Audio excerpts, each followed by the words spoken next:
A comida é um transporte, nos leva de volta a memórias e nos guia para relembrar de onde viemos e onde podemos chegar enquanto povo. Caminhando em busca do resgate de técnicas e conhecimentos alimentares ancestrais e colocando o feijão africano como condutor dessa viagem, vem com a gente provar nossas negras porções.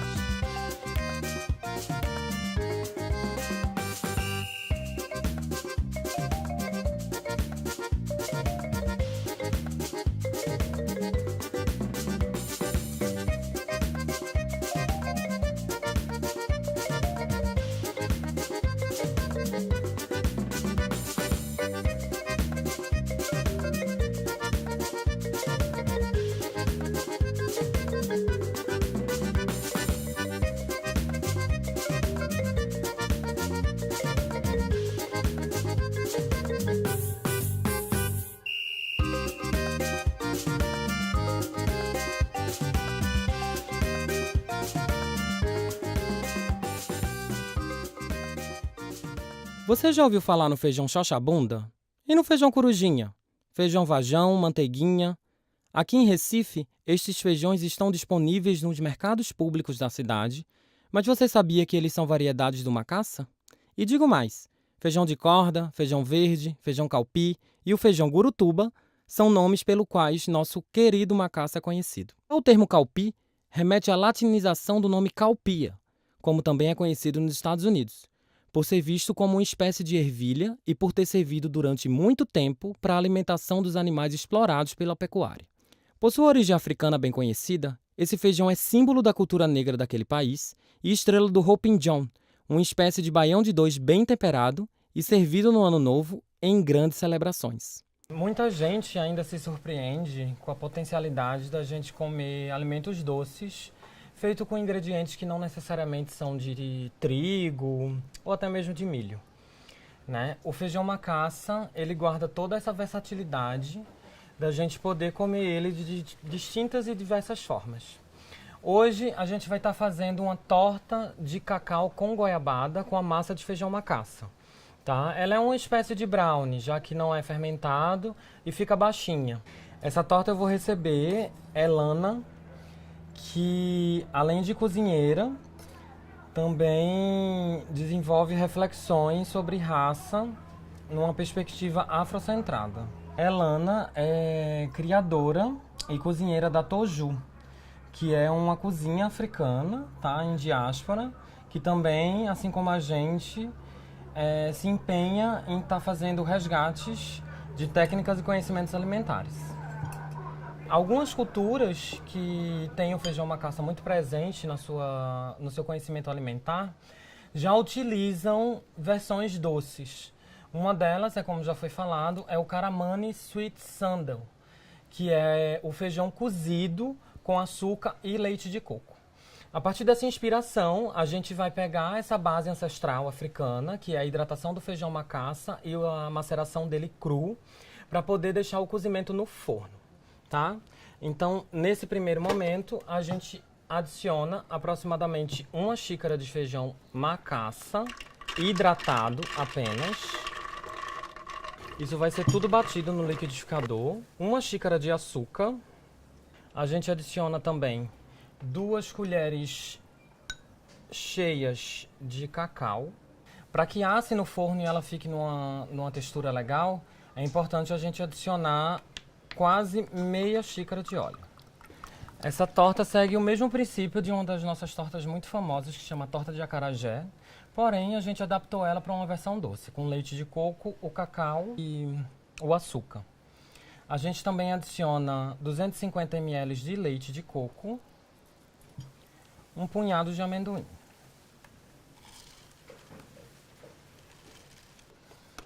Aqui a gente mistura bem para facilitar.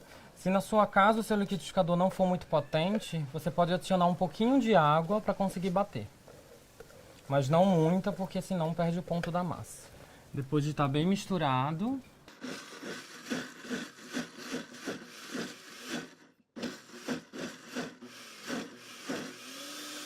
depois de batido, a gente usa uma forma antiaderente, tá? Se você não tiver uma forma antiaderente em casa, você pode untar com óleo e depois com farinha de mandioca. Isso vai garantir uma textura bacana para essa massa, tá? Mas se tiver a formante aderente, só usa o óleo mesmo, tá bem?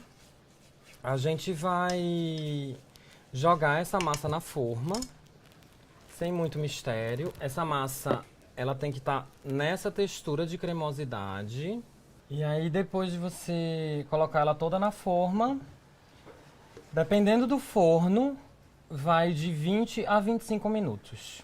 O truque é quando você colocar no forno, depois de ela estar toda assada, você dá um leve toque em cima da massa dela e vê se ela ainda está molinha. Se ela estiver toda assada e molinha, ok. Pode retirar do forno e antes de desenformar, espere esfriar, tá? Como todo doce, você trabalha com ele depois de frio. Aqui ela já está pronta para ir para o forno e depois disso a gente vai jogar um banho de goiabada nela. Depois do forno, a nossa torta fica assim, ó, com essa belezura, tá? Ela fica aqui, você pode ver, né, bem firme, tá? E agora a gente vai jogar um banho de goiabada nela. Olá! Oi! Que surpresa! Elana Silva. Prazer, obrigada pela presença. Tudo bem? Tudo? Hoje a gente tem uma tortinha de feijão macaça com goiabada. Costumo chamar de torta de cacau com goiabada, mas a base é o feijão macaça. Inspirado em algumas receitas doces e também numa vivência que eu fui da Toju, que você é criadora, né? Tipo, Sim. fez uma tortinha de feijão, acredito que em processos diferentes, mas também uma forma de retribuir, né? Bem, então, bem-vinda. Ai, obrigada. Vamos experimentar. Maravilhoso. E aí pode ser sincera do que você acha, tá? Base feijão macaça, leite de coco e amendoim. Ai, nossa, que bom. Textura. Tava geladinho também, né? Que eu fiz um pouquinho antes pra esperar você chegar. O amendoim, tipo, o toquezinho. Aprovado. Nossa, aprovadíssimo. E eu lembro que quando eu fui lá na vivência da Toju, tu fez esse brownie, né? De feijão. Eu achei que feijão macaça? Foi com feijão preto. Imaginei. Foi com feijão preto, cacau. Ele tinha aveia também. E a estrutura toda dele era somente o feijão. Sim. Né? O docinho vinha de um pouquinho de melaço de cana, para não usar o açúcar. Tava incrível, gente. Aqui eu coloquei goiabada porque é uma coisa fácil, acessível, né? Tipo, Sim. você tem em larga escala no país, né? Você consegue goiabada fácil. Mas você pode fazer uma compotazinha, né? Tipo, de qualquer doce, de Isso. fruta e colocar para ser menos doce, né? Exatamente. Então, eu sei que você gosta de maracujá, também é uma Uma ótima... caldinha de maracujá aqui que combina com cacau, fica muito bom. Perfeito. Pra quem é Combina do com Nordeste, pode botar essas frutas que caem, né? Tipo, azeitona roxa, um carambola, umas estrelinhas, vai ficar incrível. E com esse coquinho aqui também, tá o toque. A gente colocou coco desfiado, né? Coco seco e amaranto por cima. No sentido de não, né? Aquela frescurinha na boca. É bem gostosa. Tá muito bom. Elana, a gente se encontrou tendo o veganismo como plano de fundo, né? Tanto num bar que tu trabalhou, né? Tipo, que além de fornecer eu também frequentava. E tanto num dos encontros, né, de construção de veganismo popular aqui no Nordeste, em Recife e tal. Sim. Na ocasião, acho que foi bem marcante pra mim, né? E um encontro bem gostoso, porque você estava lá fazendo uma crítica ao feminismo a partir de uma perspectiva afrocentrada, né? Sim. Tipo, nessa pegada de pensar filosofias e vivência política com base na cosmologia dos nossos ancestrais. Sim. Embora eu seja completamente contrária à exploração animal e lutar pela necessidade de tirar a condição de objeto dos não-humanos, né? Porque considero que eles têm interesses próprios, assim. Fiz uma análise política do veganismo e, assim, para mim ficou insustentável continuar reafirmando ele. E aí, por quê, né? Eu entendi que essa filosofia política se beneficiou de um sistema que representou o apocalipse de muitas cosmovisões que entendiam os não-humanos como sujeitos.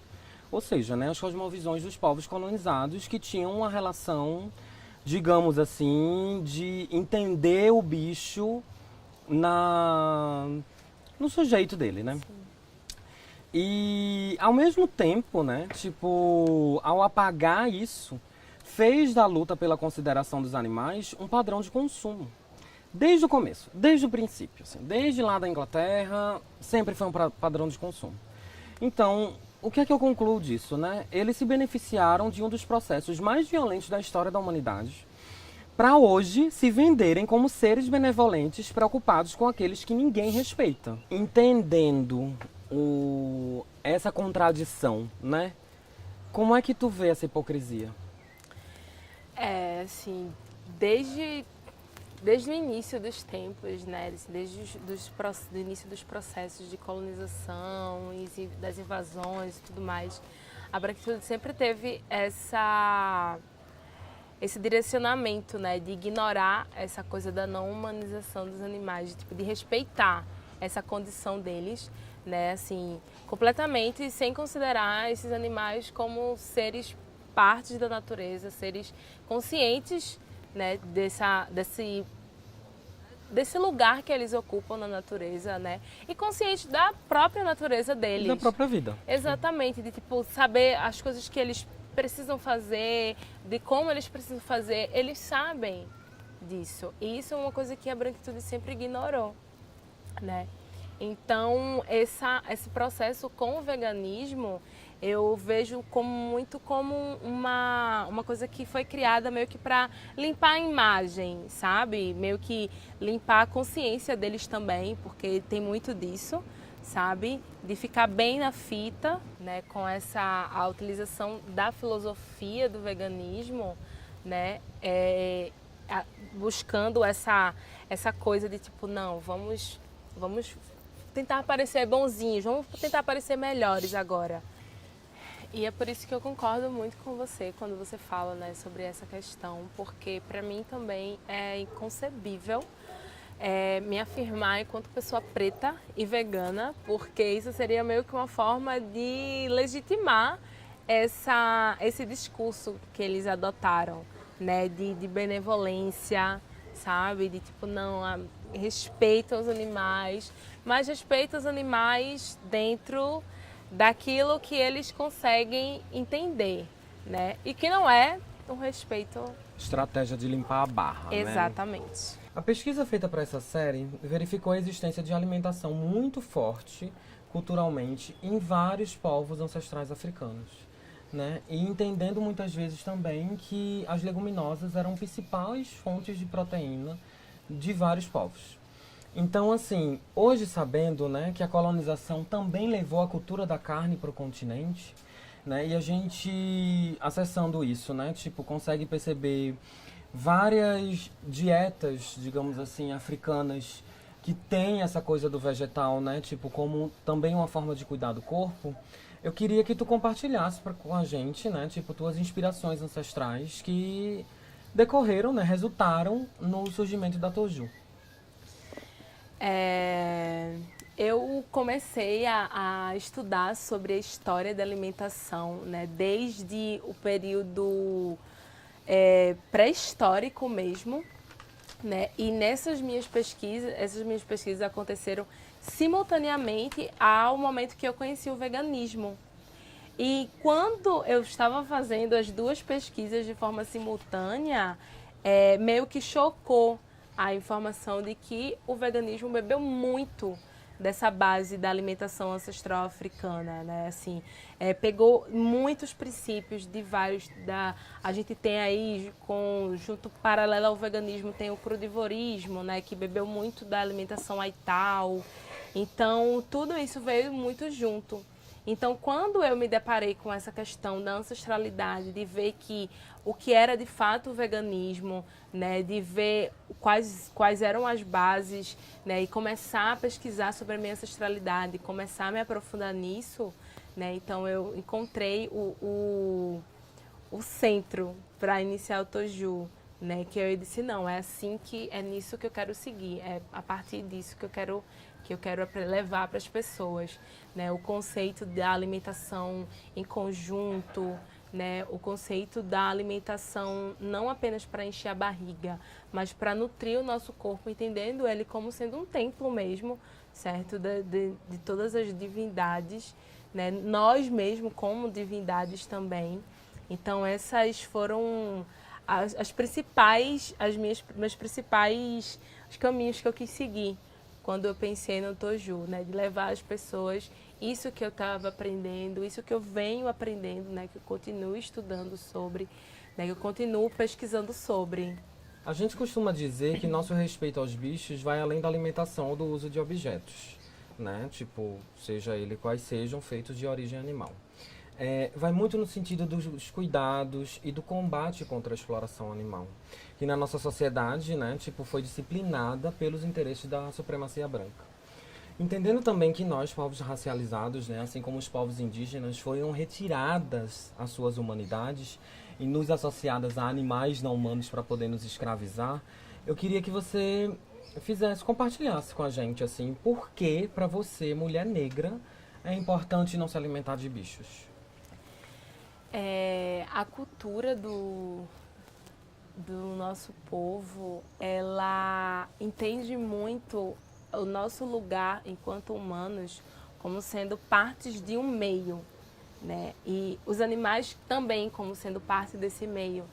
Então, a integração e a convivência entre essas partes são fundamentais para que se mantenha um equilíbrio na natureza, sabe? E só assim, com esse equilíbrio, com todas essas partes vivendo em harmonia, é que a gente consegue ter uma vivência plena, uma vivência saudável, né? Então, esse respeito a esses seres, né, faz parte de uma forma de honrar mesmo a vida, a memória, os ensinamentos, os saberes dos meus antepassados.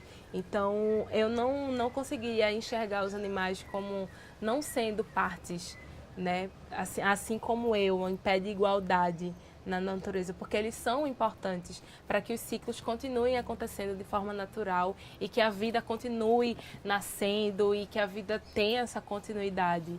Então, eu não conseguiria fugir disso, porque honrar a memória dos meus ancestrais é a minha essência, né? É isso que eu faço todos os dias, eu nasci para isso.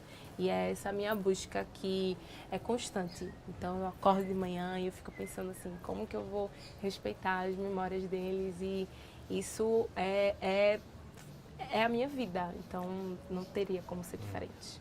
Entendendo, né, que ter uma outra relação ética com os bichos também é respeitar a memória dos nossos ancestrais, que eu te agradeço, né, muito obrigada pela participação. Eu acho que é muito importante a gente estar conversando sobre isso e poder propagar que é possível, né, tipo, a gente não só não se alimentar de bichos, mas ter uma outra relação ética com os animais, sem considerar os ideais da supremacia branca. Sim. Sem considerar a imposição do que é supremacia branca e todo o beneficiamento do colonialismo promoveu, né, tipo, e intitulou como veganismo, né?